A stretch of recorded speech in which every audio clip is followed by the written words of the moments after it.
The first time anyone spent the night in the White House, the Palace of the Governors here in Santa Fe was 200 years old. It is the oldest governmental building in the United States, so clearly a major part of our history. We're here today to find out how we can preserve it for generations to come.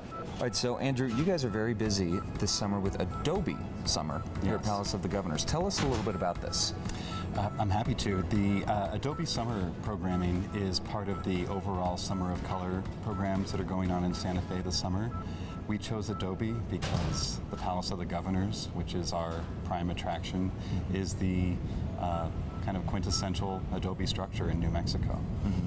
So, you know, obviously when people, they think of, you know, the Summer of Color going on, lots of different colors, brown, obviously, and the color of Adobe fits in very well. Sure.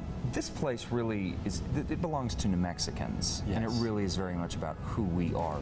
So when people come here, if they've never been before, what will they experience when they come to Palace of the Governors? The Palace of the Governors belongs to all New Mexicans. It's a part of our state-run museum. What they will approach and see here is 400 years of New Mexico history. It's a phenomenal history. You'll see architecture, artifacts, and hear and read about stories that occurred when this building was run by the Mexican government, first by the Spanish, of course, when it was taken over during the Pueblo Revolt in 1680 by Native Americans, and then when it was a territorial governor's residence, and then finally it ceased to be a government entity once it turned into the New Mexico Museum in 1912. In 1912, okay, so this building's been around for a very long time, and you experience a lot of that in Mexico history. It's amazing when you just walk through the pathways how much you experience. So obviously, as with any of our historic sites here in New Mexico, preservation, very key, very paramount to making sure that it's here for the next 100 years, the next generations.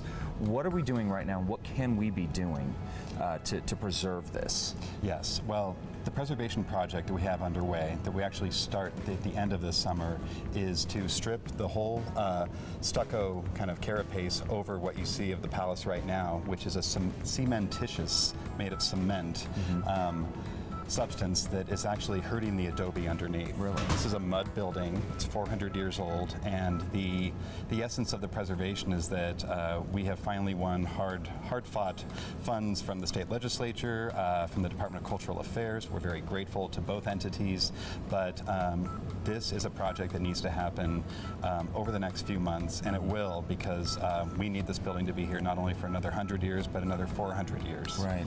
So by doing this, it's going to ensure that does this restore it to the original sort of Adobe style that was done?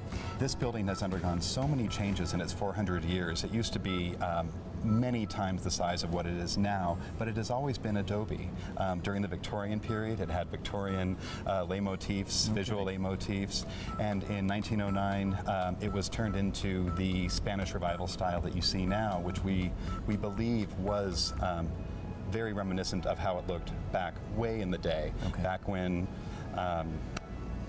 the Spanish first arrived here in 1608. So yes, it's a vital project that needs to happen now. We will replace the cement stucco that's on the palace with a mud or lime plaster, which will help the adobe to breathe.